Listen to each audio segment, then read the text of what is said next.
সকালে রান্না করতে হাঁড়ি বের করেছি। ছেলে চিকেন খাবে, কান্না জুড়েছে। এখন তেমন টাকা নেই হাতে। ভেবেছিলাম এই মাসটা সবজি মাছ দিয়েই পার করে দেব। বেতন পেলে না হয় বাজার করতাম। ডিম ভেজে দিতে চায়, মাছের কথাও বলি। ছেলে তার কথাই অটুট, আজ সে চিকেন খাবেই। আমি পড়ি মহা মুশকিলে। বাচ্চা কান্না করিয়েও কাজে যেতে পারবো না, গেলেও আর কাজ হবে না আমার। এদিকে রান্নাতেও দেরি হচ্ছে, না খেয়ে যেতে না হয় আজকে। আলিফের কান্না শুনে চাচি ঘর থেকে বেরিয়ে আসে। কান্নার কারণ শুনে বলে, তোমার কাছে হয়তো টাকা নেই, একটা কাজ করি। ওই পাড়াতে মুরগি বিক্রি করে, আমার পরিচিত, কিনে এনে দিই বাকিতে, পরে হাতে টাকা হলে দিয়ে দিও। আমার ঘরেও মাংস নেই, আমার থাকলে আমিই দিতাম। কি আর করার, রাজি হলাম। চাচি মুরগি এনে কেটে বেছে ধুয়ে দেয়। আমি অন্য সব তৈরি করে রেঁধে ফেলি। রান্না শেষে চাচির ঘরে তরকারি দিই। সে নেবে না কিছুতেই, বাচ্চাকেই খাওয়াতে বলে। আমি জোর করে ঘরে রেখে আসি। তৈরি হয়ে কাজের উদ্দেশ্যে বের হই মেয়েকে নিয়ে। পৌঁছে দেখলাম আরও 4-5 জন এসেছে। বিরিয়ানি নিয়ে কানাঘুষা করা সেই মহিলাও আছে দেখছি। আমায় দেখে তিনি বললেন, এসব কাজে তো স্যার আমাদের পুরাতন কর্মীদের ডাকেন, আজকাল দেখছি নতুনদেরও ডাকছেন। আমি জবাব দেই না এবারেও। চামড়ার মুখ দিয়ে মানুষ অনেক কিছুই বলতে পারে, সব কি আর গায়ে মাখতে আছে। নিজ স্থানে গিয়ে বসলাম। স্যার এলো একটু পর। আজ তারপরে নিয়ে নীল টি শার্ট আর প্যান্ট। অবডে তাই হয়তো। অন্যদিন ফর্মাল পোশাকে আসেন তিনি। এসে আমার দিকে তাকিয়ে একটু হাসলেন। সবাইকে কাজ বুঝিয়ে দিলেন। আমিও কাজে মনোযোগ দেই। মিনিট 20 পর স্যারকে এক লোক 2 কাপ চা দিয়ে গেলেন। স্যার 1 কাপে চুমুক দিয়ে বললেন, তন্নি, আপনার জন্য চা এনেছি, নিয়ে যান। আমি তো হতভম্ব। কাজ বাদে সবাই আমার দিকে ড্যাব ড্যাব করে তাকিয়ে আছে। থাকাটাই স্বাভাবিক। সবাইকে ছেড়ে আমায় একা অফার করছেন যে। বললাম, এমনিতেই গরম, এর মাঝে আবার গরম চা খাবো না আমি স্যার, আপনি অন্য কাউকে দিয়ে দিন। স্যার তৎক্ষণাৎ উঠে দাঁড়িয়ে বললেন, ও, আপনার গরম লাগছে, আগে বলবেন তো। দাঁড়ান, ফ্যান ছেড়ে দিই। আমি লজ্জায় মাথা নিচু করে রইলাম। সবাই তখনও সরু দৃষ্টিতে তাকিয়ে আছে আমার দিকে। কাজে মন দিতে চাচ্ছি, কিন্তু হচ্ছে না। রাশেদ স্যার সামনের টেবিলে বসে কাজ তদারকি করছে। সত্যি বলতে তদারকি করছে কম, আমায় দেখছি বেশি। আবার হাসছেও মিটিমিটি। ভাববেন না, আমি ওনার দিকে তাকিয়েছিলাম। আসলে আমার সামনে একটা ছোট্ট আয়না রাখা ছিল, যা রাশেদ স্যারের মুখ বরাবর। তা দিয়ে দেখেছি আমি। কাজ করতে ভীষণ বিব্রত লাগছে, তবুও করছি। প্রায় ঘন্টা 2 কেটে গেল এভাবেই। মেয়েকে কোলে নিয়ে কাজ করছিলাম। হাত ধরে এলো, মুখ দিয়ে আর্তনাদ সূচক শব্দ বেরিয়ে এলো। স্যার তৎক্ষণাৎ দৌড়ে এলো, বলল, কাজ করতে কষ্ট হচ্ছে বুঝি? আমারে ভুল হয়েছে আপনাকে ডাকা। আজকের দিনটাও রেস্ট হলো না আপনার। এভাবে বাচ্চা কোলে নিয়ে একটানা কাজ করা যায় নাকি? সরুন, আপনার কাজগুলো আমিই করে দিই। স্যারে সে সোজা আমার পাশে মেঝেতে বসে। সঙ্গে সঙ্গে অন্য সবার মুখে হাত। পরিস্থিতি সামলাতে আমি বলি, তা প্রয়োজন হবে না স্যার, কাজ প্রায় শেষের দিকে, এটুকু আমি নিজেই পারব। অনেকক্ষণ বসে আছি, তাই কোমর ধরে এসেছে। আমি বাইরে গিয়ে একটু হেঁটে আসি, আর পানি খেয়ে আসি, ফিরে বাকিটা করে দেব। ঠিক আছে, আমায় পানির পটটা দিয়ে যান। আমি উঠে দাঁড়িয়ে বলি, বাহিরের ট্যাপ থেকে খেয়ে নেব আমি। স্যার হয়তো একটু রাগ করলেন, হেঁটে নিজ স্থানে গিয়ে বসলেন। আমি মেয়েকে নিয়ে বাইরে গেলাম, পানি খেলাম, এক কোণে দাঁড়িয়ে মেয়েকেও খাইয়েছি। হাত পা ঝাঁকি দিলাম। এরপর ভেতরে গেলাম। কাজ প্রায় শেষের দিকে। স্যার আবারও বলেন, পানি খাবেন মিস তন্নি? আপনাকে তৃষ্ণার্ত মনে হচ্ছে তাই বললাম। আমি মাথা ঝাঁকিয়ে নিষেধ করি। বেলা 2:30 বেজে যায়। কাজ তখন শেষ। সবাই উঠে দাঁড়িয়েছি। স্যার বলেন, দুপুর হয়ে গেছে। আমি খাবার অর্ডার করেছি, ফ্রাইড রাইস আর চিলি চিকেন। খেয়ে যাবেন আপনারা। টাকাটা আপনাদের বিকাশ নম্বরে পাঠিয়ে দেওয়া হবে। সবার মুখে দেখছি হাসি। ওই মহিলা আবারও বলছে, এতদিন তো কখনো খেতে বলেনি, টাকা দিয়ে ভাগিয়ে দিত। কদিন ধরে কি হয়েছে স্যারের? আমি বুঝি না এই মহিলার সমস্যা কি। সব বিষয়ে এত কেন কথা বলে? পজিটিভ নিতে পারে না কিছু। খাওয়াচ্ছে ভালোই তো, খেয়ে চলে যাবি। এর নাম যেমন চম্পা, মুখেও তেমন চাপা। সবকিছু আমায় শুনিয়ে শুনিয়ে বলবে। স্যার যেন ওর বিবাহিত স্বামী। স্যারের যে কোনো পদক্ষেপে ওর খুঁত ধরা যায়। খাবার এলো। আমরা বসেছি একসঙ্গে। সবাইকে প্যাকেট দেওয়া হয়েছে, সঙ্গে 1 বোতল কোক। খেয়েছি সবাই। আমার খাওয়া শেষ হতে স্যার আরেক প্যাকেট সামনে রেখে বললেন, এটা নিয়ে যান, বাড়ি যেয়ে খাবেন। অমনি চম্পা মহিলা কথা কেড়ে নিয়ে বলে, কেন স্যার, ওর বাড়িতে কি খাবার নেই? রোজ রোজ অফিস থেকে নিয়ে যেতে হবে নাকি? আমার অপমান বোধ হলো ভীষণ। বেরিয়ে এলাম। স্যারও জবাব দিলেন না কোনো। ফ্যাক্টরি থেকে বের হয়ে দাঁড়িয়েছি রিকশার জন্য। এক বয়স্ক করে মহিলা এলেন। তিনিও কাজ করেন আমাদের সঙ্গে। এসেই বললেন, আজ তোমার জন্য খেতে পারলাম। এখানে আমি কি করেছি? আমিও ওনাদের মতোই কাজ করেছি। আলাদা সুযোগ সুবিধা পাইনি তো কিছু। সব বিষয়ে আমায় দাঁড় করানোর কি দরকার? বয়স্ক মানুষ দেখে কিছু বলি না, সামনে এগিয়ে যায়। ততক্ষণে সবাই চলে গেছে। আমি একটা রিকশা ডেকে ভাড়া মেটাচ্ছি। রাশেদ স্যার গাড়ি নিয়ে আমার সামনে থামলেন। ড্রপ করে দেওয়ার কথা বললেন। আমি নিষেধ করি সঙ্গে সঙ্গেই। এমনিতেই আমায় নিয়ে আলোচনা হচ্ছে, এবার একসঙ্গে দেখলে কি না কি বলে বসে। রিকশাতে উঠে পড়ি। স্যারকে দেখি পিছে পিছে আসছে। রিকশা যেমন ধীরে চলে, তিনিও তেমন ধীরে চালায় গাড়ি। এক পর্যায়ে বিরক্ত হলাম আমি। চাচ্ছেটা কি তিনি? এমন করার কারণ কি? কিসের তো দরদ? একটু দূর যেতে রিকশা একটা চাপা গলিতে ঢুকে গেল। স্যারের বড় গাড়ি আর আসতে পারল না, গলির সামনে দাঁড়িয়ে থাকে। যে পর্যন্ত না আমার রিকশা দেখা যায় সে পর্যন্ত দাঁড়িয়ে থাকে। আমি ফোন করি তার নাম্বারে, বলি, আপনি এভাবে দাঁড়িয়ে আছেন কেন স্যার? বাড়ি কেন যাচ্ছেন না? উনি বলে, না, আপনাকে অসুস্থ মনে হচ্ছিল। তার মাঝে সাদ সারা রিকশায় যাচ্ছিলেন। প্রখর রোদে যদি মাথা ঘুরে পড়ে যান, তাই দাঁড়িয়েছিলাম। যতই হোক, আপনি আমার স্টাফ, একটা দায়িত্ব আছে। এর অযৌক্তিক কথাগুলো আমার মাথার ওপর দিয়ে গেল। মাথা ঘুরে পড়ে গেলে উনি ধরবে নাকি দৌড়ে এসে? ওনার অফিসের কর্মী ঠিক আছে, কাজ শেষে কিসের কর্মী থাকি? আমি একটু রাগ দেখিয়ে বলি, আপনাকে ভাবতে হবে না, আমার বাড়ির সামনেই, চলে যেতে পারবো আমি। অত দুর্বল নই আমি। বাড়ি ফিরে দেখি আজও একই অবস্থা। ছেলে বসে কাঁদছে। এবার বেশ বিরক্ত হলাম আমি। সারাদিন কাজ করে সে বাড়িতে যে একটু রেস্ট নিব, সেই উপায় নেই। ছেলে বলে, ওর মুড়ে চানাচুর সব চুরি হয়ে গেছে। বস্তির কিছু বাচ্চারা চুরি করেছে। চাচিও বলে একই কথা। বিষয়টি বেশ খারাপ লাগে আমার। সত্যি বলতে এখানকার পরিবেশটা খুব বেশি সুবিধার না। ছেলেপুলেদের ভাষার ঠিক নেই। মা বাবার সঙ্গে কেমন তুইতুকারি করে, গালমন্দ করে। ছোট বাচ্চারা দেখি সিগারেট খায়, নোংরা কথা বলে। এমন অস্বাস্থ্যকর পরিবেশে ছেলে মানুষ করা দুষ্কর। ইদানিং আমার ছেলেও অতিরিক্ত জেদি হয়েছে। আগে এমন ছিল না।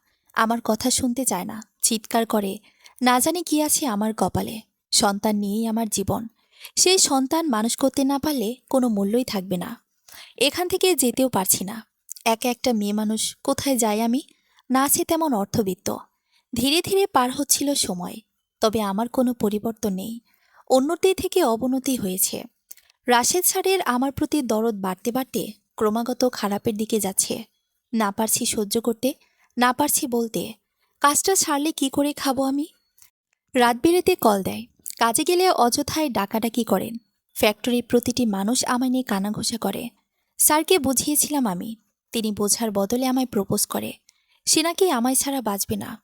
মৃত্যুকে এতই সহজ? এত আবেগী কথা আমার ভালো লাগে না। এসব আবেগ পার করেছি সেই কবে। লতাপাকে আমার সমস্যার কথা বলেছিলাম। স্যারের বিষয়ে আমার একটুও ভালো লাগা নেই। লতাপা মজা করে বলে, ভালোই তো, মেনে নাও। অফিসের ম্যাডাম হবে। ওই বদমাইশের জন্য কতদিন একা থাকবে? চলার পথে কাউকে প্রয়োজন হয়। ছেলেমেয়ে দুটোর গতি হতো। মজা করে বলা আপার কথাটি আমার কেন যেন কানে বেজেছিল বারবার। একা কি সত্যি বাঁচা যায় না এই বৃহত্তম পৃথিবীতে? কত মানুষের ভিড়ে আমার নিজের একটা মানুষ নেই। এটা কি আমার চরম ব্যর্থতা?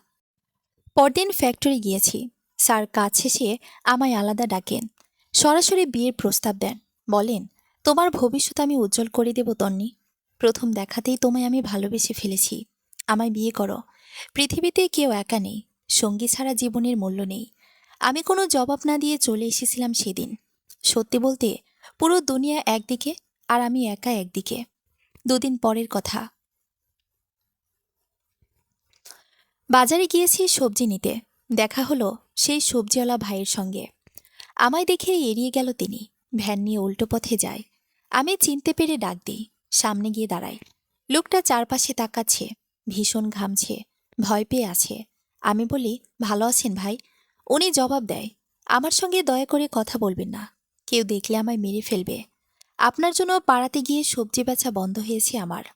গরিবের পেটে লাথি মেরেছেন। আপনাকে বোনের নজরে দেখেছি, সেই আপনি আমায় ফাঁসিয়েছেন। আমি নাকি আপনার সঙ্গে অনৈতিক সম্পর্ক করেছি, একথা ভাবলেও আমার ঘৃণা লাগে। আপনার জন্য পাড়ার লোকে আমায় মেরে তাড়িয়ে দিয়েছে। মুখ দেখাতে পারি না আমি। স্ত্রী সন্তানের কাছে ছোট হয়েছি। সব দোষ আপনার। কখনোই ভালো হবে না আপনার। আমি কিছু বলবো, তার আগেই উনি ভ্যানে উঠে টান দেয় জোরে। আমি ঠায় দাঁড়িয়ে থাকি। চোখ দিয়ে টপ টপ পানি পড়ছে। অপরাধ না করেও দোষী আমি। এত অভিশাপের বোঝা রাখি কোথায় আমি? সৃষ্টিকর্তা কেন কোনো প্রতিদান দিচ্ছেন না আমায়? অন্তত ওই অপরাধীদের একটা শাস্তি হোক। নিজ চোখে দেখি আমি। আমার ভাবনা শেষ হয়নি, তার আগেই চোখে পড়ে এক দৃশ্য। আমার বড় ভাসুর মানে বড় যার স্বামী যাচ্ছে একটা 2 বছরের বাচ্চা কোলে নিয়ে। পাশে একটা বোরখা পরা মহিলা। রিকশাতে ছিল ওরা। আমি একটু আড়ালে দাঁড়াই। একটু দূরেই একটা ফ্ল্যাটের সামনে রিকশা থামে। ভাসুর বাচ্চা নিয়ে নামে। পকেট থেকে টাকা বের করছে। মহিলা ভাসুরের কাঁধ ধরে নামছে রিকশা থেকে। কোলের বাচ্চাটা আধো আধো বলিতে বলছে, বাব্বা বাব্বা। আমি চোখ দুটো বড় বড় করে শুধু দেখছি এই দৃশ্য। ভাড়া মিটিয়ে বাড়ির মাঝে প্রবেশ করে তারা। আমিও যাই পিছু পিছু। তবে আমি পৌঁছানোর আগে ওরা লিফটে উঠে যায়। গেটে একজন দারোয়ান চাচা বসেছিলেন। তাকে জিজ্ঞেস করি, চাচা, এইমাত্র যে দুজন পুরুষ ও মহিলা একটা বাচ্চা কোলে গেল, ওনারা কে? চাচা বলেন, ও, ওরা ওরা তো স্বামী স্ত্রী। লোকটা প্রবাসী, বছর বাদে আসে। মেয়েটা এখানে থাকে বাচ্চা নিয়ে। 4 বছর হলো মনে হয় বিয়ে হয়েছে। তুমি কি ওদের চেনো মা? কিছু বলবে? চাচার কথা শুনিয়ে আমি যেন আকাশ থেকে পড়েছি। বড় যার আঁচল ধরে ঘোরা স্বামী আরেকটি বিয়ে করেছে, বাচ্চাও আছে। অধিক চুপ মানুষের মনে প্যাঁচ থাকে। গুণী লোকের কথা এটি। আমি নিজেকে সামলে নিয়ে বলি, না চাচা, এমনি একটি কৌতূহল জাগলো, তাই জানতে চেয়েছি। আপনি আমার ওনাদের বলবেন না কিছু? কি না কি মনে করে? ওখান থেকে বিদায় নিয়ে বাড়ি আসছিলাম। ভাবছিলাম ভাসুরের ব্যাপারে। এই মানুষটা ছিল বড়জার হাতের পুতুল। যেভাবে নাচিয়েছে সেভাবেই নেচেছে। অতি স্ত্রী ভক্ত ছিল। কত দেখেছি স্ত্রীর পা টিপে দিতে। বউ টিভি দেখে, সে পা টিপে। বউয়ের জন্য রান্না পর্যন্ত করেছে। সকালে উঠে দেখতাম বউয়ের কাপড় ধুয়ে দেয়, ঘর মুছে দেয়। আমার মনে হতো ইনি কেমন পুরুষ। একবার তো রান্না খারাপ হওয়াতে ভাসুরকে থাপ্পড় মেরেছিল বড়জা। সেদিন ভাসুর গালে হাত দিয়ে দাঁড়িয়েছিল ক্যাবলাকান্তের মতো। বউ কিনে রেখেছিল তাকে। স্বামী হিসেবে নয়, কাজের লোক করে ফেলেছে। এই জন্য হয়তো নতুন সংসার গড়েছে লোকটা। আমি বাড়ি পৌঁছে কাজে লেগে যাই। তো তিনি ফোন করেছে কয়েকবার। আমি ধরিনি। আমার সঙ্গে কথা বললে ওর সমস্যা সৃষ্টি হবে সংসারে। এর মাঝে ফোন আসে বসের। প্রচণ্ড বিরক্তি নিয়ে কল রিসিভ করেছি। স্যার বলেন, একটা রেস্টুরেন্টের ঠিকানা দিচ্ছি, ওখানে চলে আসুন। সব মিটমাট করে নিতে চায়, খোলাখুলি কথা বলতে চায়। আপনি সরাসরি উত্তর দিয়ে দেবেন আমায়। এভাবে ঘোরানোর কোনো মানেই হয় না। লোকে আমাদের নিয়ে মন্দ কথা বলছে। আমার কর্মক্ষেত্রে চাপ সৃষ্টি হচ্ছে। একবার ভাবি যাব না, পরক্ষণে ভাবি গিয়েই দেখি। যদি সব ফয়সালা হয়ে যায়। দিনকে দিন ঝামেলা বাড়ছে। এই লোকের জন্য আমার সম্মানে আঘাত হানতে পারে। বুঝিয়ে সুজিয়ে সব মিটমাট করে নেব। প্রয়োজনে এ মাস পার হলে আমি কাজ বাদ দিয়ে দেব। তবু আর কোনো রিস্ক নিতে চায় না। ঘড়ি বাঁধার সময় 8 ঘন্টা থাকবো সেখানে। এর মাঝে যা কথা হওয়ার হবে। মেয়েকে খাইয়ে ঘুম পাড়িয়ে চাচির ঘরে রেখে গেছি। ছেলেকে নিয়ে বেরিয়েছি। ইচ্ছে ছিল লতা আপাকে সঙ্গে নেওয়ার, কিন্তু তিনি কাজে। চাচিও দোকানে ব্যস্ত। একা একা কোথাও যেতেও ভয় লাগে। হেঁটেই গিয়েছি। খুব বেশি দূরে নয় রেস্টুরেন্টটি। ভেতরে যেই না আমি প্রবেশ করেছি, স্যার চেয়ার ছেড়ে ফুল হাতে হাসি মুখে দাঁড়িয়েছে। পেছন পেছন যখন ছেলে ঢুকেছে, অমনি তার মুখ বেজার। ধপ করে চেয়ারে বসে পড়েছে। আর কোনো কথা, হাসি নেই। আমি গিয়ে সামনের ফাঁকা চেয়ারে বসি। ছেলেও বসে। স্যার দেখছি চুপ। কিছুক্ষণ পার হয়ে যায়, তবুও সে কথা বলে না। শুধু মুখটা থমথমে করে এদিক সেদিক তাকায়। বিরক্ত হয়ে আমি নিজেই বলি, আপনি কি কিছু বলবেন স্যার? বসে থাকতে ডেকে আনেনি নিশ্চয়ই। একটু তাড়াতাড়ি বলুন, আমার মেয়ে বাড়ি আছে, রেখে এসেছি। স্যার অমনি ফট করে বলে, ও, তো ছেলেকেও রেখে আসতে। শুধু শুধু বাচ্চা টেনে আনার কি দরকার? কোলেরটাকে রেখে এসেছেন, বড়টাকে আনার কি দরকার ছিল? ও কি একা থাকতে পারতো না? মানে আপনি কি বলতে চাচ্ছেন? স্যার দেখলাম একটু নত হলো এবার। মিথ্যা হাসার চেষ্টা করে বলল, না মানে বাচ্চাটার কথা ভেবেই বললাম। ছোট মানুষ, শুধু শুধু এখানে টেনে আনার কি দরকার ছিল? এখানে তো ওর কোনো কাজ নেই, বসে বসে বোর হবে। এর চেয়ে ভালো ছিল বন্ধুদের সঙ্গে খেলতো। এছাড়া বড়দের বিষয়ে বাচ্চার সামনে কথা বলতে নেই। আমার ভেতর এমন কোনো সম্পর্ক নেই বা এমন কোনো কথা নেই যা শুনলে আমার বাচ্চার উপর খারাপ প্রভাব পড়বে। আমি আমার সন্তান নিয়ে আসতেই পারি, এখানে অসুখী হওয়ার কিছু নেই। একজন মাকে ডাকলে বাচ্চা আসবেই, এটা স্বাভাবিক। আপনি কি বলতে ডেকেছেন বলুন? আমার বয়স কম, খেটে খাওয়া মানুষ আমি। প্রতিটি মিনিটের দাম আছে আমার কাছে। স্যার হয়তো এমন কথা আশা করেননি আমার থেকে। কেমন যেন অপ্রস্তুত হয়ে পড়লেন। নিজেকে সামলাতে উঠে দাঁড়ালেন। হেঁটে গিয়ে কফির অর্ডার করলেন। এরপর বসলেন। ফুলের তোড়াটি এগিয়ে দিয়ে বললেন, এটা আপনার জন্য মিস তন্নি। ছেলে আমার এত ফুল দেখে একটু ছুতে নিল। স্যার সরিয়ে নেয় তোরা, চোখ পাকিয়ে বলে, এটা তোমার মায়ের জন্য, তোমার জন্য নয়। আলিফ মুখ গোমরা ঘরে হাত ছড়ায়। এনার ব্যবহার দেখে অবাক হয়ে আগে থেকে এমন কিছু আন্দাজ করেছিলাম। যত প্রেম আমার জন্য, আমার বাচ্চাদের জন্য সামান্য করুণাও নেই এনার মনে। আমি ফুলটি না নিয়ে বলি, পাশেই রাখুন। ফুল দিয়ে আবেগ দেখানোর বয়স বা সময় কোনোটাই আমাদের নেই। কাজের কথা বলুন। এত তারা কিসের মিস তন্নি? সবে এলেন, একটু চা কফি খেয়ে গলাটা ভিজিয়ে নিন। আমি জবাব দেই না কোনো। স্যার আবারও বলেন, ওই সেদিনের বিষয়েই কথা বলতে চাই আমি। ওই দিন কোনো উত্তর দেননি, আজ তো দেবেন। কতদিন আর ঝুলিয়ে রাখবেন আমায়? আমি কোনোভাবেই আপনাকে ঝুলিয়ে রাখিনি। আমাদের মাঝে এমন কোনো সম্পর্ক নেই। আমি আপনাকে আগেও বলেছি, এবারও বলছি, নিজের জীবন নিয়ে ব্যস্ত থাকুন। আমায় নিয়ে এসব বাজে চিন্তা না করে নিজের কাজ ও ভবিষ্যতের দিকে খেয়াল রাখুন। আমি ডিভোর্সি, 2 সন্তানের জননী আমি। সবকিছু আমার জন্য এত সহজ না। সহজ করে নিতে হবে মিস তন্নি। কঠিন বস্তুকে সহজ করাই মানুষের কাজ। আপনি ডিভোর্সি, এটা দোষের কিছু নয়। বেবিও নর্মাল, ভুলবশত বেবি হয়ে যেতেই পারে। তাই বলে আপনার জীবন থেমে থাকবে? আপনি ইচ্ছে করে নিজের নামের সঙ্গে ডিভোর্সি তকমা লাগাননি। তাহলে সমস্যা কোথায়? কেউ কি জীবনকে দ্বিতীয় সুযোগ দেয় না? একা বাঁচা যায়? কতকাল আপনি একা থাকবেন? আপনার পাশে একজন কি দরকার, যিনি আপনায় ভরসা দেবেন, সুখ দুঃখের সঙ্গী হবে, বিপদে পাশে থাকবে, যার জন্য, যার পরিচয় বাঁচবেন আপনি। আমি কিছুক্ষণ চুপ থেকে বলি, বলাটা খুব সহজ স্যার, করাটা খুবই কঠিন। আমায় মেনে নেবে আপনার পরিবার পরিজন? ভালো নজরে দেখবে আমাদের? সন্তান সমেত রাখতে পারবেন আমায়? আপনার বাড়ির লোক মানবে এটা? উনি এবার কাশতে শুরু করে। আমি মুচকি এসে পানি এগিয়ে দেই। স্যার পানি খায়। ফোন বের করে পকেট থেকে হ্যালো হ্যালো করতে করতে বাইরে যায়। যাওয়ার সময় বলে যায়, কফিটা খেয়ে নেবেন, আজ আমার কাজ আছে, তাই চলে যাচ্ছি। আমার ভীষণ হাসি পায়। কফিটা খাই না আমি। ওয়েটার দিতে এলে অন্য কাউকে দিয়ে দিতে বলি। ছেলের হাত ধরে বাইরে আসি। আমি জানতাম এমনটাই হবে।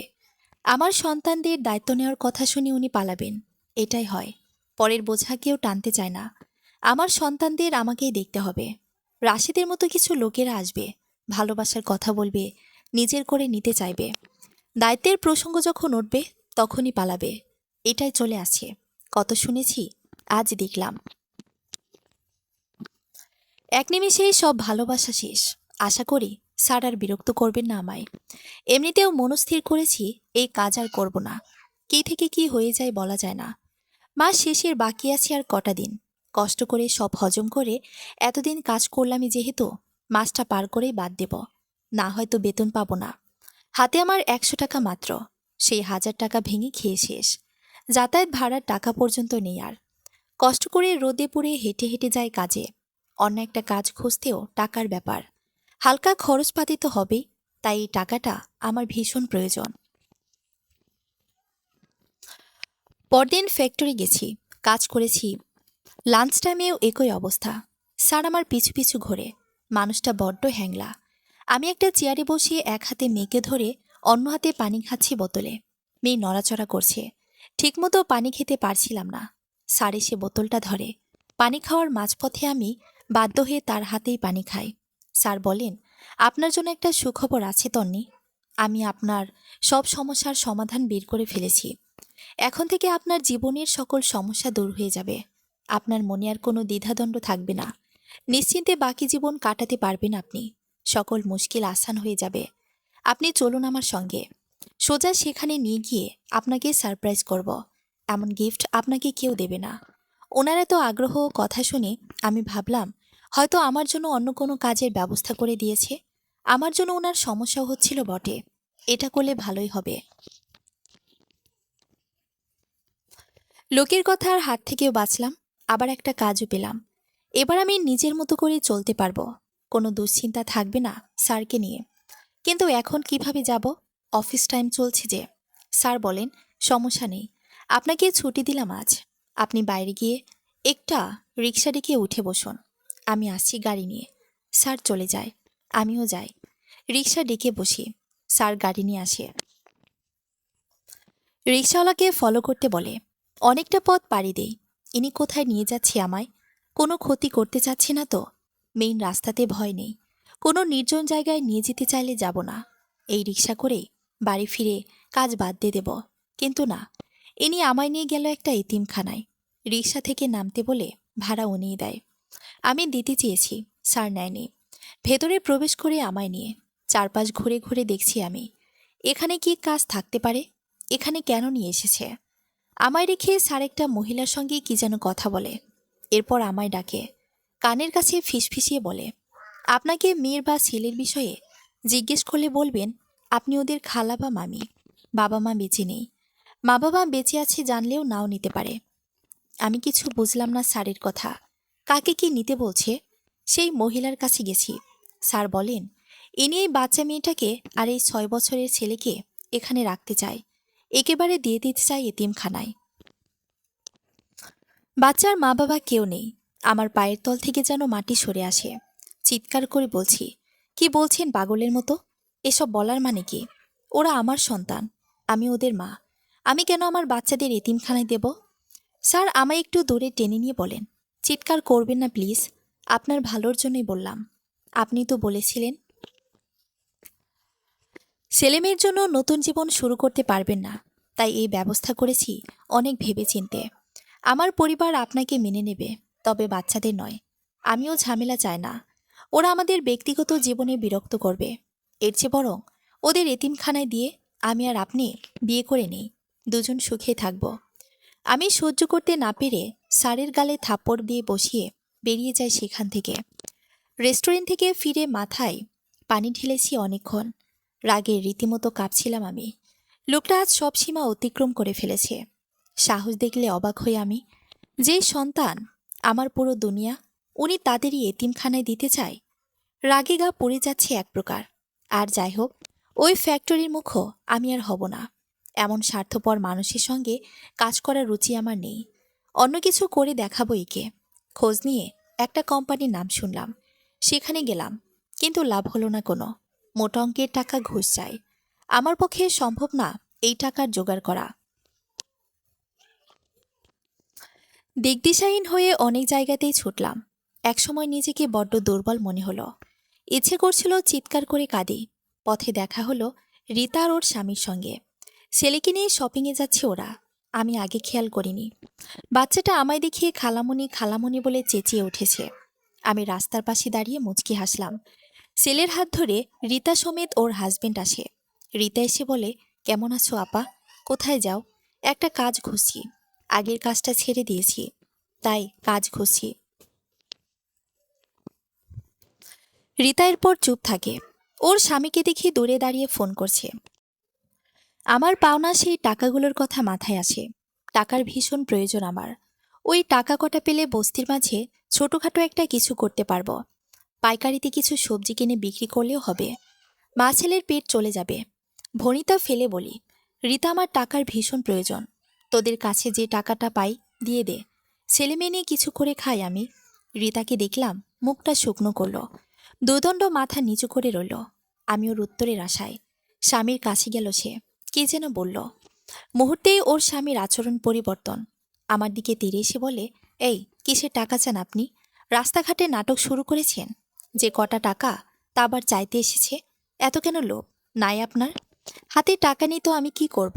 এতই যখন সমস্যা জীবন চালাতে বাচ্চা নিয়ে নদীতে ঝাঁপ দিয়ে মরতে পারেন না, না হলে কোনো পল্লীতে যান, একদিনে অনেক টাকা পাবেন। রাস্তাঘাটে আমার সময় নষ্ট করেন। টাকা নিয়েছি কোনো প্রমাণ আছে? কোনো টাকা নিইনি আমি। তোদের মতো ছোট লোক আমি জীবনে দেখিনি। ওই টাকার হকদার আমি। আমার টাকা নিয়ে আবার আমাকেই অপমান করছিস? লজ্জা করে না তোর কাপুরুষ? মরা তো তোর উচিত, মেরুদণ্ডহীন নোংরা লোক কোথাকার। তোর ওই মুখে ছাই পড়ো। খুব বেশি টাকার অহংকার না তোর? দেখবি তোর এই অহংকার একদিন পতনের মূল হবে।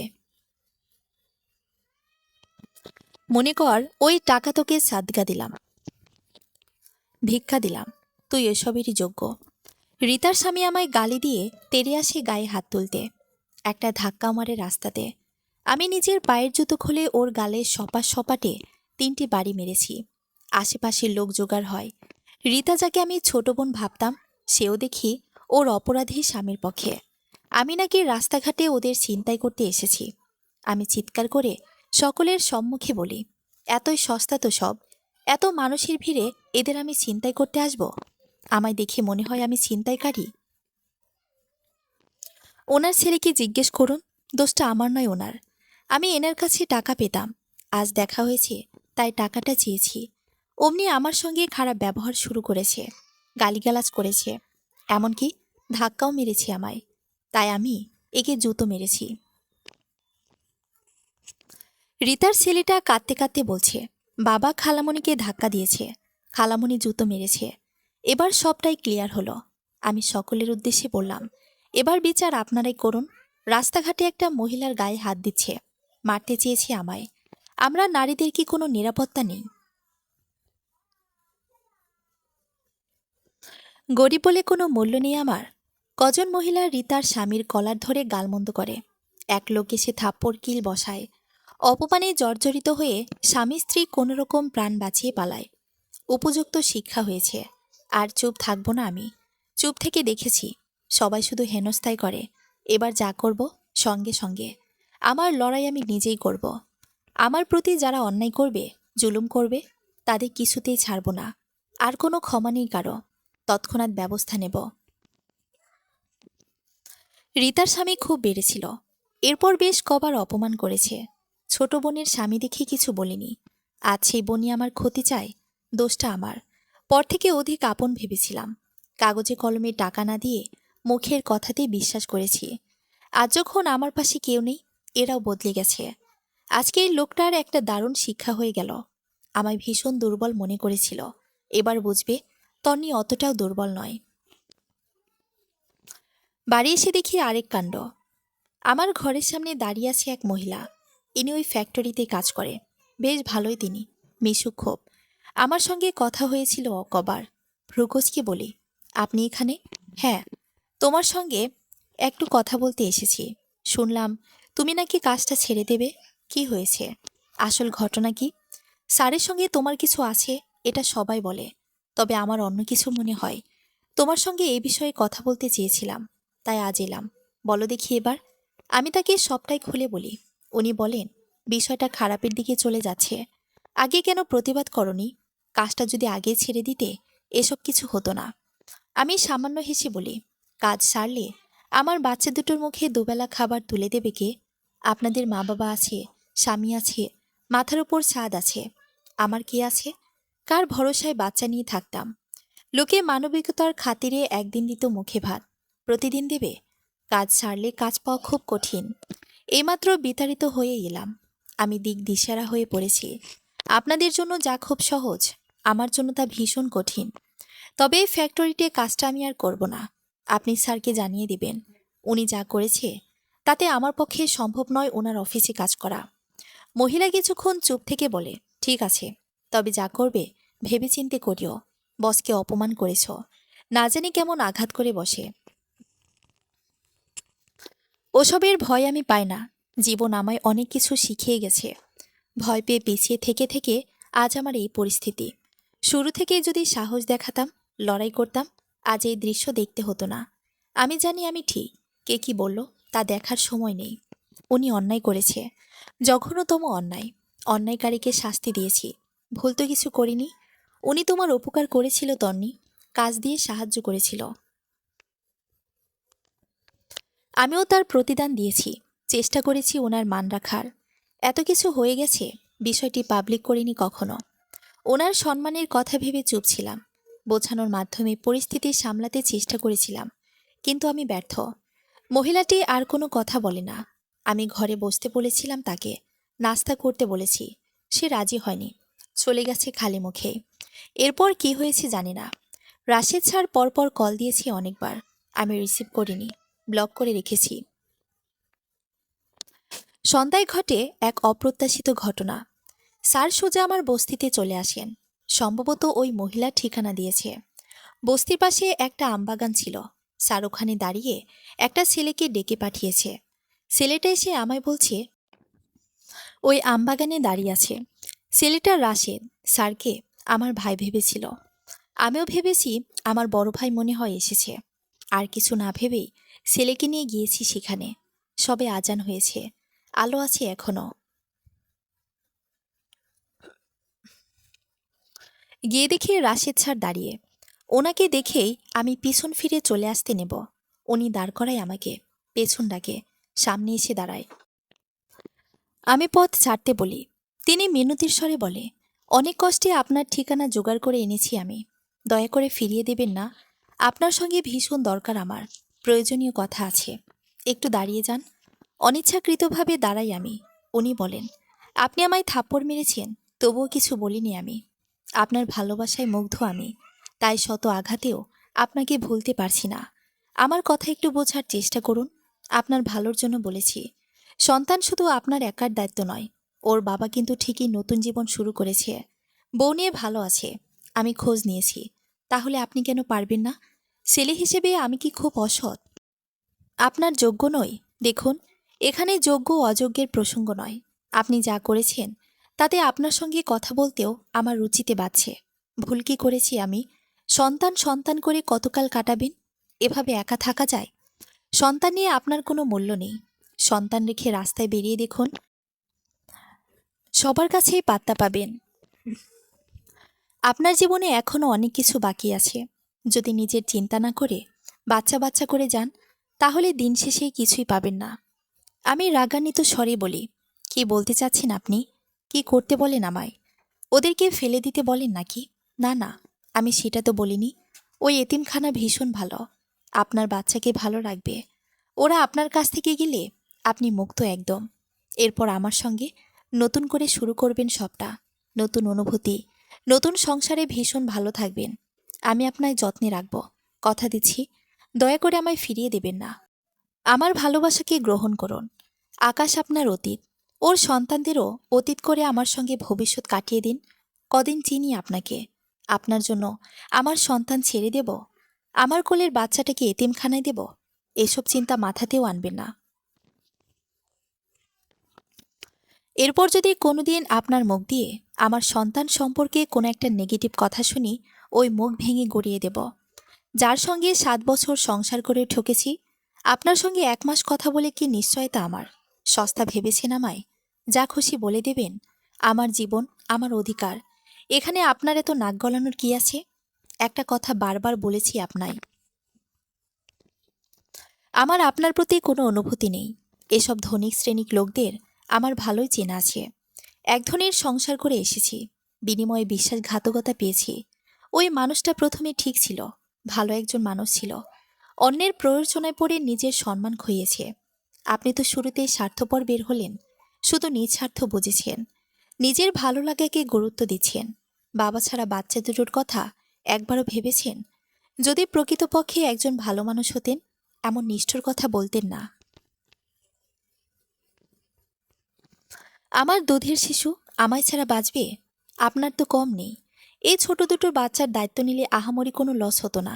প্রয়োজনে আমি নিজে ওদের দায়িত্ব নিতাম। আমার সন্তানদের কখনোই আমি অন্যের ওপর বোঝা করে রাখতাম না। এতকাল নিজে করেছি সব, বাকি জীবন নিজেই করতাম। আপনি শুধু এদের একটু ঠাঁই দিতেন। যদিও আমি আশা করি না, একজন নৈতিক মানুষের গুণ বললাম শুধু। জানি পৃথিবীতে এখন কেউ নিঃস্বার্থ ছাড়া বোঝে না। আকাশ ছেড়ে দিয়েছে বলে আমিও আমার বাচ্চাকে ছাড়তে পারি না। কুকুরের সঙ্গে কুকুর হলে চলে না, মানুষকে কুকুর বলতে হয় না। তবুও আজ বললাম, কারণ ওর ব্যবহার ছিল কুকুরের চেয়ে অধম। এই সন্তানের জন্য আমি কি কি করেছি জানেন? কত ত্যাগ স্বীকার করেছি জানেন? ওরা আমার প্রাণ।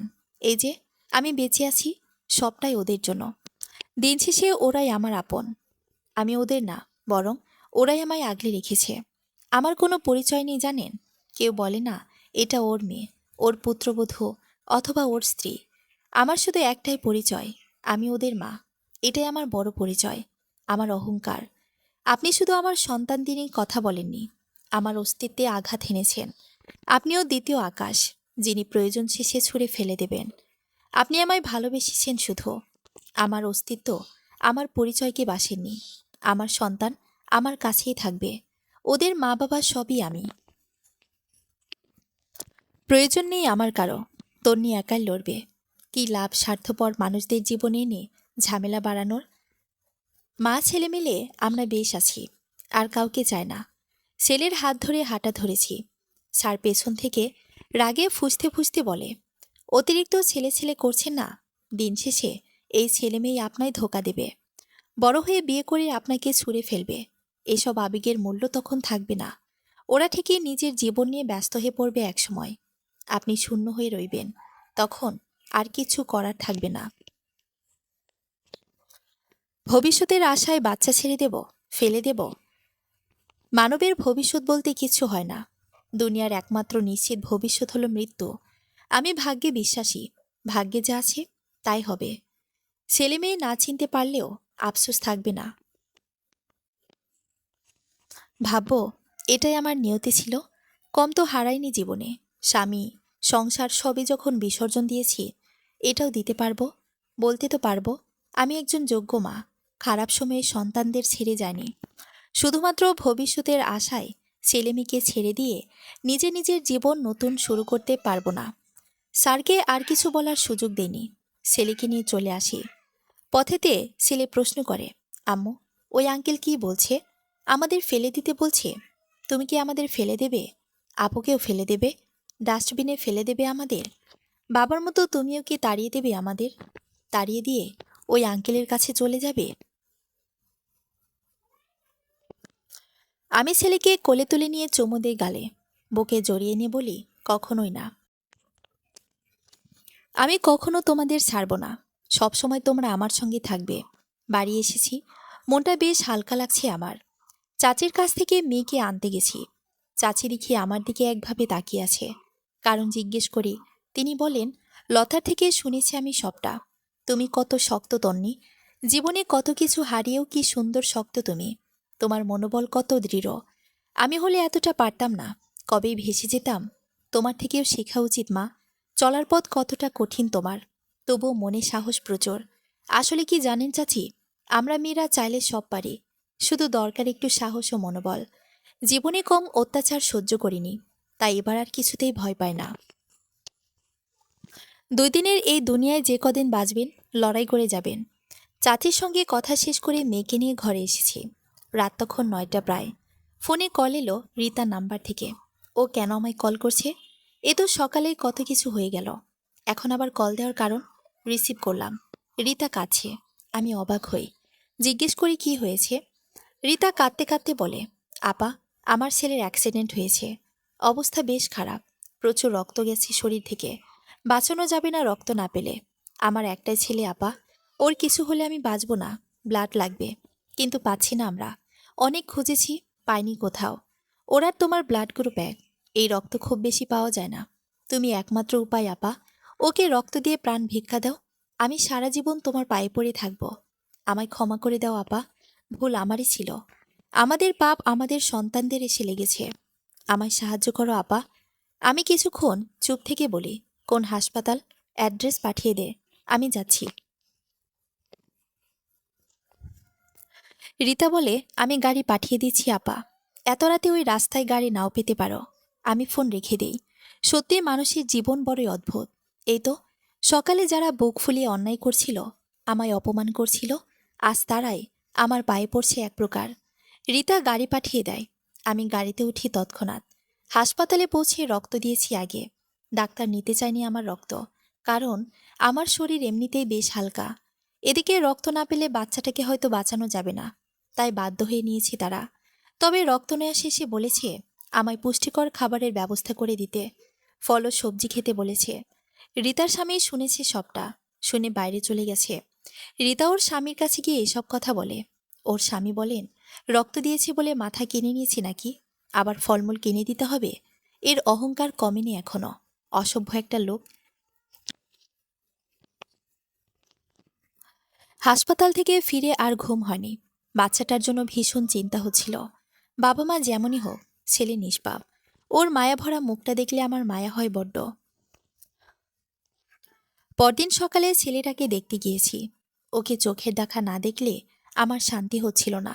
কাল ওই অবস্থায় রেখে এসেছি, রক্ত দিয়েছি, আজ তাই মানবিকতার খাতিরে দেখতে গেলাম। খালি হাতে তো আর যাওয়া যায় না অসুস্থ ছেলেটাকে দেখতে। এদিকে হাতে আমার টাকাও নেই ফলমূল কেনার, ধার যে করব তার উপায়ও নেই। কাজ নেই আমার, ধার করলে শোধ দেব কী করে?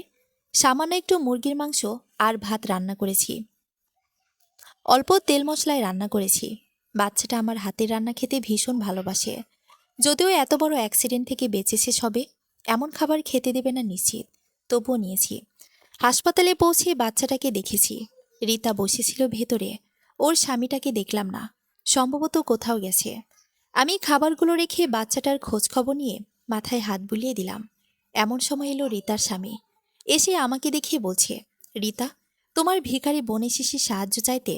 কাল রক্ত দিয়ে গেছে না, আজ এসেছে তার মূল্য চাইতে।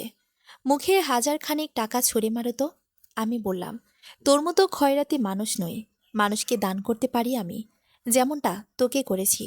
ওই 1000 টাকাটা নিজের কাছে রেখে দে, দুবেলা তোর মতো কুকুরের খাবার হয়ে যাবে। রিতার স্বামী কিছুটা চেঁচিয়ে বলে, এই, মুখ সামলে কথা বলুন। তুই তুকারি করছেন কোন সাহসে? বেশি স্পর্ধা হয়েছে না, অসভ্য মহিলা কোথাকার। কালকের জুতোর মারির কথা মনে নেই তোর? আজও দেব নাকি গাল বরাবর? দুর্বল ভেবেছিস আমায়? এই তন্নি আর আগের তন্নি নেই। তন্নি এখন প্রতিবাদ করতে শিখে গেছে। তোর মতো পশুর মুখে জুতো মারা শিখে গেছে। বোনের স্বামী বলে অনেক ছাড় দিয়েছি তোকে, আর নয়।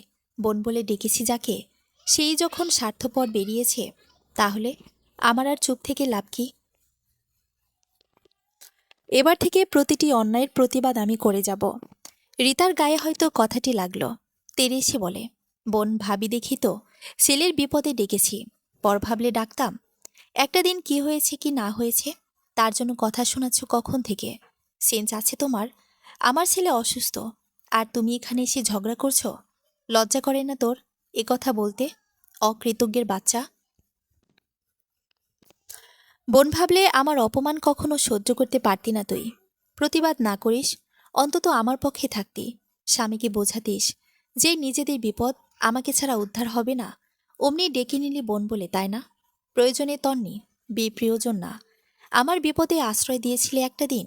2 মাসের বাচ্চা নিয়ে গিয়েছিলাম তোর বাড়ি, কটা দিনের আশ্রয় চেয়েছিলাম শুধু, দিয়েছিলি। অথচ ওই যে অট্টালিকা, বিশাল ব্যবসা, সবই কিন্তু আমার টাকার জন্য। আমার টাকায় ব্যবসা করেই কিন্তু ছোট থেকে বড় হয়েছিস তোরা। ওই সময় কেউ দিয়েছিল তোদের টাকা? সেই আমিই দিয়েছিলাম।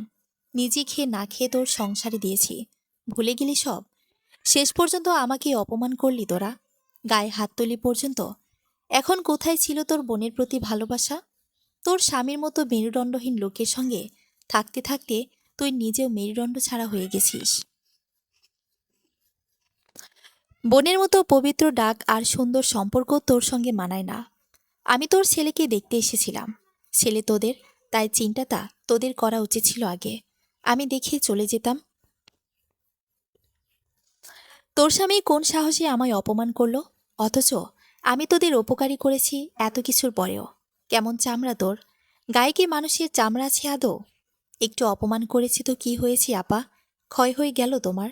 ছ্যাঁকা লাগলো। আমি ভ্রু উঁচিয়ে বললাম, দুবেলা খাবার দিসনি আমায়, সুতরাং আমায় অপমানের কোনো অধিকার নেই তোদের।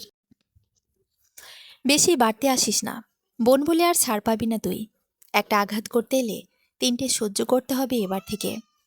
রিতা ওর স্বামী দেখছি হতভম্ব হয়ে আমার দিকে তাকিয়ে আছে। হয়তো এমন তন্নিকে আশা করেনি ওরা। আর কথা না এগিয়ে চলে এসেছি। রাস্তা দিয়ে হেঁটে বাড়ি ফিরছিলাম, হঠাৎ একটা দোকানে চোখ পড়ল। একটা কালো রঙের শার্ট চোখে পড়ে। হুবহু সেরকম শার্ট যা আমি আকাশকে গিফট করেছিলাম আমাদের বিবাহ বার্ষিকীতে। আকাশের পছন্দের রং ছিল কালো। কালো রঙের পোশাক ওর সুন্দর শরীরে মানাতেও বেশ। জানেন, আমার সংসার জীবনে আমি একটু কৃপণ ছিলাম, নিজের জন্য শুধু। সন্তান ও আকাশের প্রতি আমার উদার মন। ওদের খুশি করতে নিজের শখ আহ্লাদ বিসর্জন দিতাম। ওদের সুখের মাঝেই নিজে সুখী হতাম। বাংলার প্রতিটি মেয়ে হয় নিজের প্রসঙ্গে কৃপণ। এরা নিজে না নিয়ে, না খেয়ে স্বামী ও সংসারে দিতেই পছন্দ করে। দিন শেষে এটাই হয় তাদের মানসিক শান্তি। বরাবরই আমার মন ভীষণ চাইতো আকাশকে একটা ওর পছন্দসই কিছু দেই, তাও নিজের টাকায়। কিন্তু টাকা আমি পাবো কই? সংসার বাদে কোনো কাজ তো করতাম না। আকাশ আমায় হাত খরচের টাকা দিত।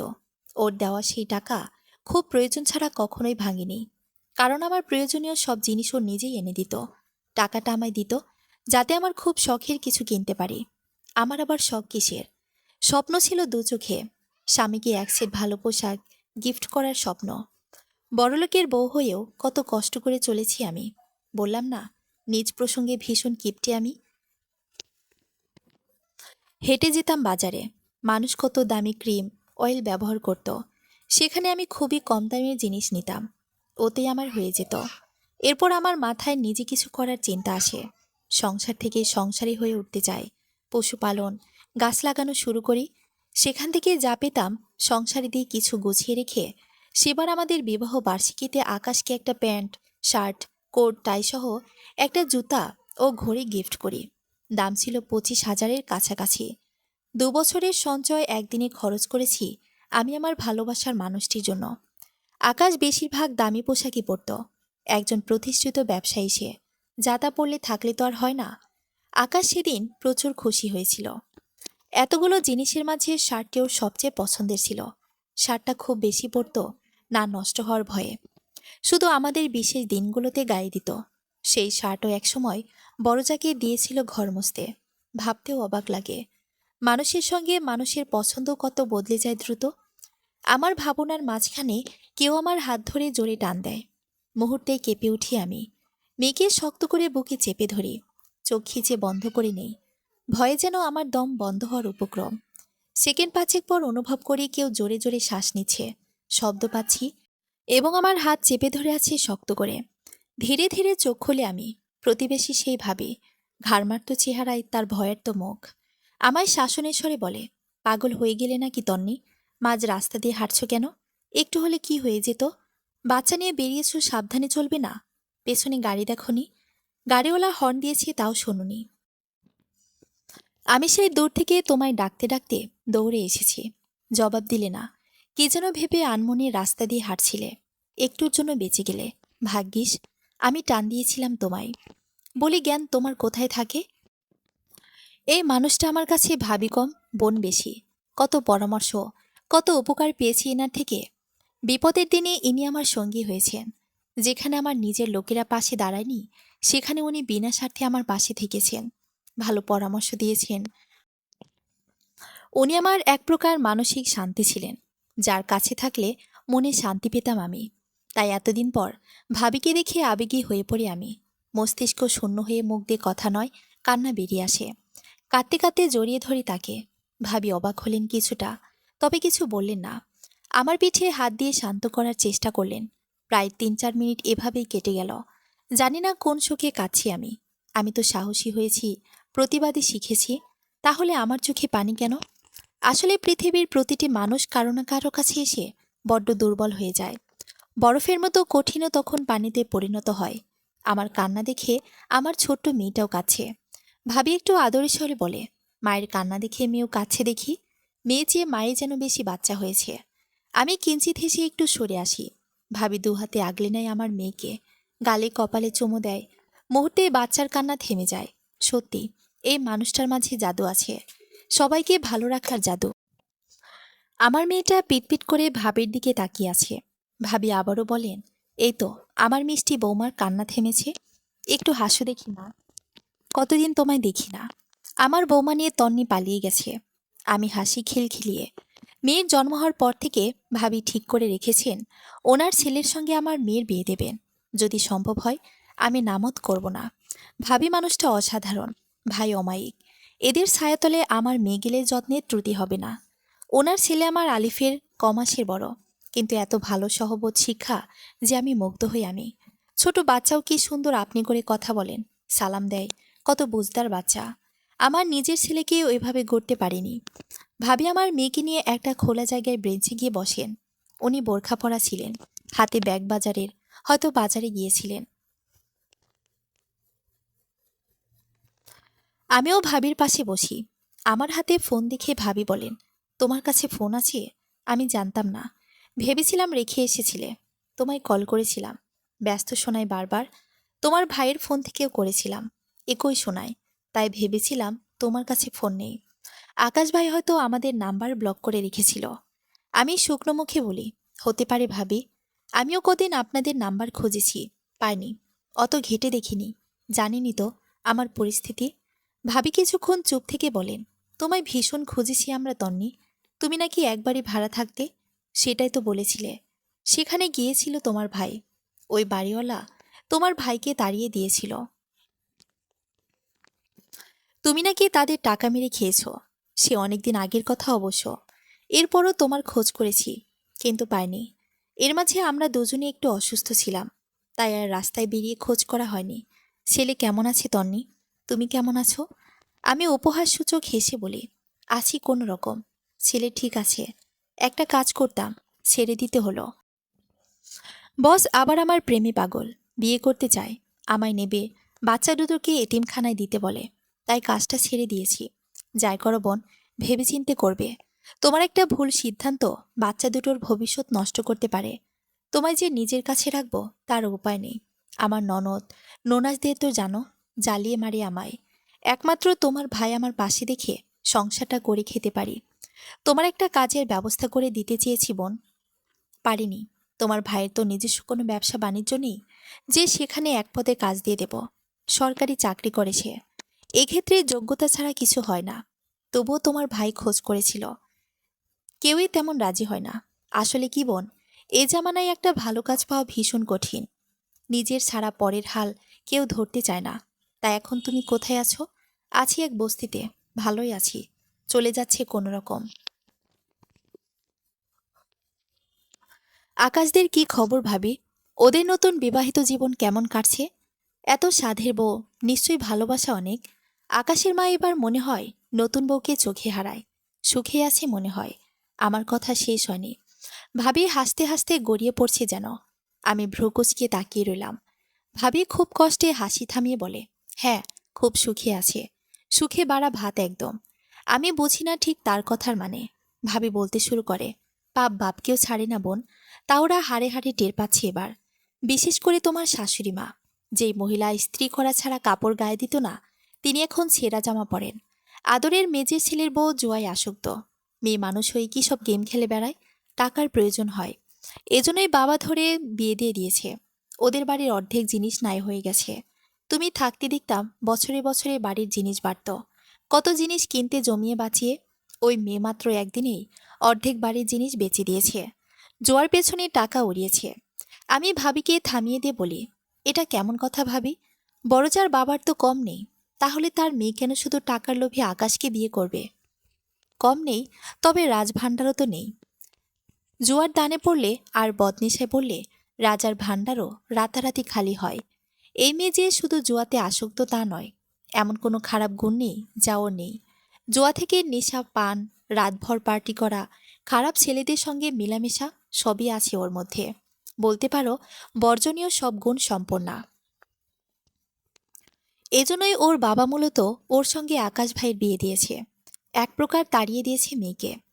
ওর বড় বোন ইচ্ছে করেই আকাশ ভাইকে ফাঁসিয়েছে। আকাশ ভাই বড্ড বোকা, তাই এসব বুঝতে পারেনি। প্রতিষ্ঠিত ব্যবসা তার, টাকা পয়সা মোটামুটি আছেই। সে লোভীতে বোনের সঙ্গে বিয়ে দিয়েছে। এতে করে বোনের ভবিষ্যতও সুরক্ষিত হলো, আবার বাবাটাও বাঁচল। ক্ষতিটা হলো শুধু আকাশ ভাইয়ের পরিবারের। এই মেয়ের সংসারের ধারে কাছেও নেই। বিয়ের 3 দিন মতো ভালো ছিল। আকাশ ভাইয়ের মা কত পদ করে খাওয়াতো রিঙ্কিকে। আকাশ ভাই ব্যাগ ভরে ভরে শপিং করে এনে দেয়। বিয়ের পর একটা অনুষ্ঠান করেছিল, এলাকার সবাইকে দাওয়াত দেয়। আমরাও গিয়েছিলাম। পাশের বাড়ি বলে কথা। আকাশ ভাইয়ের মা সবাইকে ডেকে ডেকে বলেন তার পুত্রবধূ এরকম শিক্ষিত, নম্র, ভদ্র, গুণী মেয়ে। আরও কত প্রশংসা। দুদিনেই সব শেষ। অনুষ্ঠানে ক্যাশ টাকা উঠিয়েছিল অনেক। আকাশ ভাইয়ের মায়ের কাছে ছিল সব টাকা। ওই মেয়ে পরের দিনই ওই টাকা চায়। বলে আমার বিয়ে উপলক্ষে অনুষ্ঠান, তাই টাকাও আমার, উপহারও তার। নতুন বউ দেখেই কিছু বলেনি। টাকা নিয়ে এক রাতে উড়িয়েছে সব। বন্ধুদের নাকি বিয়ে উপলক্ষে ট্রিট দিয়েছে। আরও বহু কাণ্ড আছে ওই মেয়ের। বিয়ের 6 দিনের মাথায় কাউকে না জানিয়ে বাড়ির বাইরে যায়। প্রথম দেখে কেউ কিছু বলেনি। বিকেলে বাইরে গেলে ফেরে রাতে, তাও নেশা করা অবস্থায়। বদ্ধ মাতাল একটা মেয়ে। নেশা করে সে ছাদে গিয়ে বক্সে গান বাজিয়ে নাচে। রাতে ছেলে নিয়ে শুয়েছে। মাঝরাতে প্রচণ্ড গানের শব্দ। বাইরে এসে দেখি এই অবস্থা। আশেপাশের মানুষ গানের শব্দে বেরিয়ে এসেছে। বলে এই বাজারি মেয়ে এমন করছে কেন? আকাশ ভাই আর ওর মা লজ্জায় বাড়ি থেকে বের হয় না। আর এই কাজ করে প্রতি রাতেই। এলাকায় কত বয়স্ক মানুষ থাকে, তাদের সমস্যা হয়। এলাকার এক মহিলার রিঙ্কিকে বোঝাতে গিয়েছিল। বয়স্ক মানুষ তিনি। ওই বেদব মেয়ে ওনাকে থাপ্পড় মেরেছিল। রাগে সেই মহিলা এলাকার প্রধানের কাছে গেছে বিচার দিতে। সবাই এক হয়েছে। এলাকা প্রধান বলেছেন একটা ব্যবস্থা নেবে খুব শীঘ্রই। একথা শুনে আকাশ ভাইয়ের মা সেই মহিলার কাছে ক্ষমা চাইতে গিয়েছিল। মহিলা রাগের চোটে তাকে মেরে তাড়িয়ে দিয়েছে। তোমাকে দেখতাম মাথায় কাপড় ছাড়া বের হতে না। বয়স্ক মানুষ দেখলে সালাম, আপনি ছাড়া কথা বলতেন না। ওই মেয়ে রাস্তাঘাটে গেঞ্জি, শার্ট, প্যান্ট পরে ঘোরে। মুরব্বীদের দেখলে হাসাহাসি করে, সিগারেটের ধোঁয়া ছাড়ে। বিয়ের পর সাপের 5 পা দেখেছি যেন। জানো তন্নি, কোনো মেয়ে বন্ধু নেই ওর, সব ছেলে বন্ধু। রাত 1টা 2টো পর্যন্ত নেশা করে হুঁশ থাকে না। ছেলেগুলো বাড়িয়ে দিয়ে যায়। এলাকা দিয়ে মাতাল অবস্থায় ঘোরে। পরিবেশটা খুব খারাপ করে দিয়েছে। এলাকাবাসী বলছে এদের পুরো পরিবারকে এলাকা ছাড়া করবে। এক ঘর তো করে রেখেছে। একটা মেয়ের জন্য পরিবেশ নষ্ট হচ্ছে। এখন সবাই পস্তাচ্ছে। বিয়ের আগেই বোঝা উচিত ছিল যে মেয়ে একজন বিবাহিত পুরুষের প্রতি দুর্বল হয়, কুনজর দেয়, সে কেমন হতে পারে। বিয়ে ছাড়াই এই মেয়ে তোমাদের বাড়ি থেকেছে। রাত বিরাতে আকাশ ভাইয়ের সঙ্গে গল্প করত। তাহলে ওর চরিত্র কত ভালো হতে পারে। বিয়ের আগে নমুনা দেখিয়েছে, এবার সব উন্মোচন করছে। শুনেছিলাম ওনাকে 2 বার বাচ্চা নষ্ট পর্যন্ত করেছে। যদিও এটা শোনা কথা, তবে সত্য হওয়ার সম্ভাবনাই বেশি। ওর বাবা এই মেয়ের জন্য রাতারাতি ড্যামেজ হচ্ছিল। বড়লোকের মেয়ে, চারপাশে খবর ছড়িয়ে পড়ে দ্রুত। সে চিৎকার হয়েছে এই মেয়ের জন্য। ওর বাবার বিরাট ব্যবসা, সেখানেও লোকে নাকি উপহাস করত তাকে নিয়ে। ভালো বিয়ে আসতো না, কারণ এসব কথা কম বেশি সবাই জানত। মানেই মেয়েটার বাবা ব্যবসার কাজে ব্যস্ত থেকেছে, মেয়েদেরকে মানুষ করতে পারেনি। নিজের বাড়িতে পর্যন্ত পুরুষ নিয়ে এসেছে। রূপে আছে বলে ধরাকে সরা জ্ঞান করেছে। ছোট বড় কোনো মান্য নেই জানো। আকাশ ভাইদের যেসব রিলেটিভ আছে প্রত্যেকে ওর নিন্দে করে, কারণ মেয়েটা এতটাই বেদব। মামা শ্বশুরের বাড়িতে অনুষ্ঠানে গিয়ে পর্যন্ত নেশা করেছে বউ হয়ে। মামা শ্বশুরকে নিয়ে জোর করে নেচেছে পর্যন্ত। বউ মানুষ, জামা পরে শর্ট শর্ট, দিনে নাইটি পরেই থাকে, আশেপাশে ঘুরে বেড়ায়। সারা রাত পার্টি করে ভোরে ঘুমাতে যায়, ওঠে বেলা 11টায়। টিকটকে ফেসবুকে রিলস বানায়, নিজের শরীরের নানা অঙ্গ প্রত্যঙ্গ দেখিয়ে নোংরা নোংরা ভিডিও করে। এলাকার ইয়াং ছেলেরা এসব দেখে বাড়ির সামনে ভিড় করে থাকে। ও রাস্তায় বের হলেই ছেলেরা পিছু পিছু যায়, খারাপ মন্তব্য করে। এতে অবশ্য রিঙ্কি মজায় পায়। রিঙ্কিকে দেখলে নাকি ওসব ছেলেদের ফিলিংস দাগে, এটা তাও চিৎকার করে বলে। আকাশ ভাইয়ের মা এলাকা প্রধানের কাছে ছেলেগুলোর নামে নালিশ করতে গিয়েছিল। ছেলেগুলো নাকি ওনার পুত্রবধূকে বিরক্ত করে। প্রধান সাহেব তাকে অপমান করে তাড়িয়ে দিয়েছে। সবাই অবগত ওই মেয়ের চরিত্র সম্পর্কে। পরদিন আকাশ ভাইয়ের মা নিজেই ছেলেগুলোকে শাসাতে গিয়েছিল। উল্টো ওনাকেই তাড়া করে ছেলেগুলো বলেছে পরের বার ওনার পুত্রবধূর ঘরে গিয়ে উঠবে সবাই। এর চেয়ে লজ্জার কিছু হতে পারে? সেদিন দেখি ওই ছেলেদের মাঝখানে বসে সিগারেট খাচ্ছে, গায়ে ওড়না নেই। ওরা নাকি ওর ফ্রেন্ড। খারাপ সব ছেলেরাই ওর ফ্রেন্ড হয়। এলাকার সবাই ওকে কলোনির মেয়ে পর্যন্ত বলে। ও কিছু মনে করে না এতে। মান যায় আকাশ ভাইয়ের, ওর মায়ের। বেচারারা দিনে পর্যন্ত বের হতে পারে না। যে যা পারে শোনায়। প্রতিবেশী কারো সঙ্গে সম্পর্ক নেই ওদের।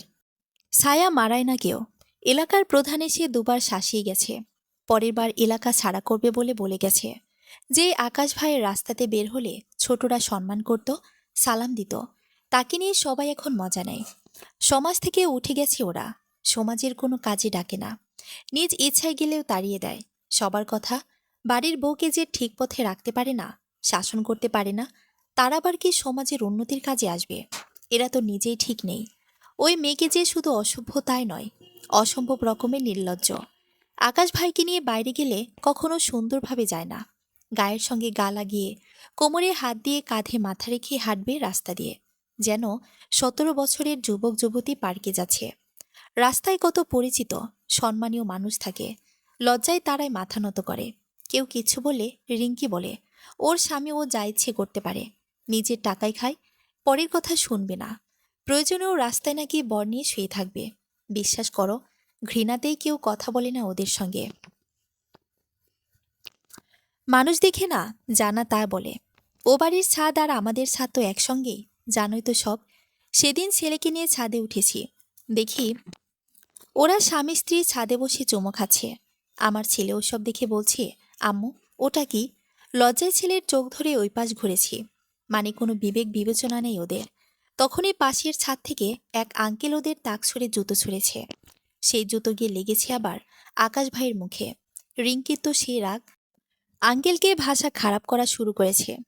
আকাশ ভাই বউকে টেনে নিয়ে ঘরে নিয়ে যায়। কিছু বললে মায়ের ওরাই খাবে। আঙ্কেল পরদিন এসে আমায় বলে, ওদের জন্য সমাজ কেন দেশটাই উচ্ছন্নে যাচ্ছে। নাতি নিয়ে ছাদে উঠতে পারি না ওদের জ্বালায়। তুমি মেয়ের মতো, তবুও তোমায় বলতে হচ্ছে। কি শুরু করেছে ওরা? ঘর নেই, ছাদে নোংরামো করে লোককে দেখায় নাকি? বাচ্চাদের সামনে আমরা বড়রা লজ্জায় পড়ে যায়, জবাব দিতে পারি না। কাল জুতো মেরেছি, এরপর ওইসব দেখলে ইট ছুড়ব আমি। এতে যদি আমার জেল খাটতে হয় খাটব, তা তো পরিবেশ রক্ষা পাক। এই মেয়ে নাকি শিক্ষিত, ছাদে স্বামী নিয়ে গলি গলি করে বসে থাকে। আমরা প্রতিবেশীরা ওর জন্য ছাদে ওঠা বন্ধ করে দিয়েছি এক প্রকার।